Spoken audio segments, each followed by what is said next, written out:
Quotes Life 24 presents. Come to develop their point of view since it differs so heavily from yours. There are many reasons why learning to listen more is important. Let's look at 6 of them.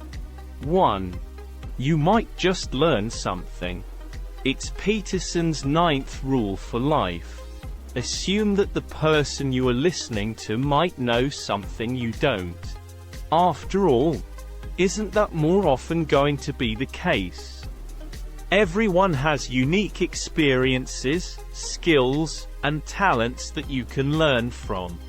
By learning to talk less and listen more, you can reframe your part of the conversation to be more about learning than about preaching. Let's look at an example. You're having a conversation with your manager at work about how best to approach new sales outreach for the quarter. You're adamant that automated email campaigns are the way to go. After all, you've been doing them for years and had great success. In fact, it's one of the reasons you were hired as a sales leader in the first place. But the VP of sales has a different idea. They want to initiate cold outreach via LinkedIn. You've spent years crafting your email campaign skills and neglected social outreach because you've been getting great results elsewhere. However, even though you've found success with your approach, there is something worth exploring in your boss's suggestion.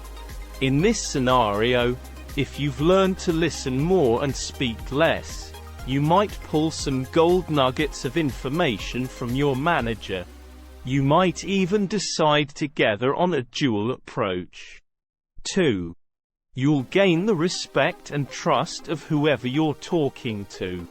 You've probably heard of Dale Carnegie's How to Win Friends and Influence People. It's one of the most influential and best-selling books of all time, and it's all about communication and interpersonal relationships.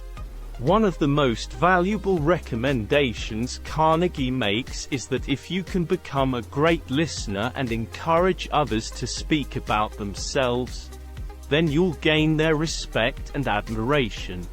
Think back to the last time you went out on a date, and you went home thinking, "Wow, I really enjoyed myself. We had some great conversations, and they were really interesting." How much did you talk about yourself? And how much did they speak about themselves? Now, try to think about the last date you went on that was truly terrible. This one might come to mind more easily. Chances are, they spoke about themselves the whole time and barely asked any questions about you. This phenomenon applies not only to romantic relationships but to interpersonal relationships with friends, family, and colleagues. Get them to speak about themselves, and you'll gain their trust, admiration, and respect. 3. You'll command attention when you do speak. Why is it that so many successful people are able to walk into a room and instantly command attention? Sure, their success itself is an influencing factor. People want to hear what successful people have to say. When they do speak, what they say has more impact. Their speech is more concise and more relevant to the conversation at hand than those who speak more regularly. Practice the art of listening, and you'll command more attention when you add to the conversation. 4. You can keep your cards close to your chest. Not every conversation is a casual, comfortable chat with friends. Some conversations you'll have, especially in the professional context, can be quite challenging. You might strongly disagree with the viewpoints of your co-workers. However, the last thing you want to do is get into a heated argument and negatively impact the office culture. Plus, you can learn more about how they've. Learning how to speak less and listen more helps you to keep your own opinions close to your chest and allows you to dig deeper into the mindset of others. This can help avoid workplace conflict, and it aids you in developing a more holistic worldview. 5. You're less likely to say anything dumb or that you might regret. We've all been there. You're deeply involved in a conversation you're passionate about, and you're off on a tangent. You haven't quite clicked yet that you're the only one speaking until you say something that results in an unfavorable reaction from your peers.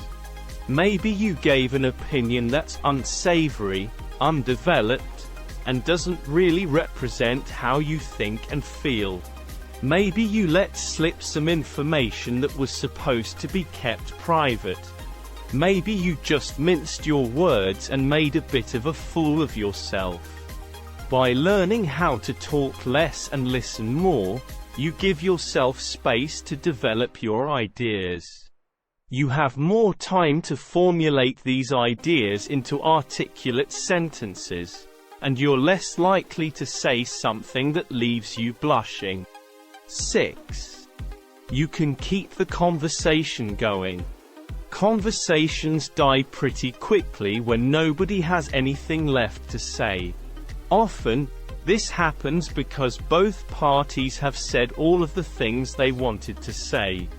When you're focused on listening, rather than waiting for an opportunity to speak, you'll come up with good questions that can keep a conversation going. You'll learn more about your conversational partner's point of view by asking great questions too, and you'll often find that the conversation is so engaging that you end up discussing points that have seemingly nothing to do with the original talking point. If you found this video helpful, give it a thumbs up and share it with your friends. We can keep making them. For more videos like this, hit the subscribe button, and don't forget to click on the notification bell. Also, be sure to check out our other videos as well. Thanks for watching.